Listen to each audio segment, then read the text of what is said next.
Good day mga boss. At dahil Sabado ngayon, it's lechon day. Kaso masama ang panahon sa labas, kaya dito na lang tayo maglilechon sa mahiwaga kong oven.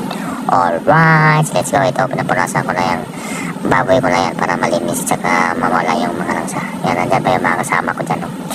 Nag-ano yan sila, tumutulong yan sila tuwing may party dito sa barko. Kaya shoutout dyan sa mga kasama ko dyan. Alright. Yan, dyan ako nagtitimpla. Maya okay na yan, goods na yan. Ito na, finished product na yan. POB na yan. At ito na, luto na mga boss. Kaso pinutol namin yung paa niya. Nakapansin nyo yan. Wala ng paa yan kasi hindi magkasya sa oven. Kaya pinutol namin. Kaya okay na yan, goods na yan. Yan, tinitesting na nila yan. Alright. Isang gulong, malupit. Parang sigado lang yan.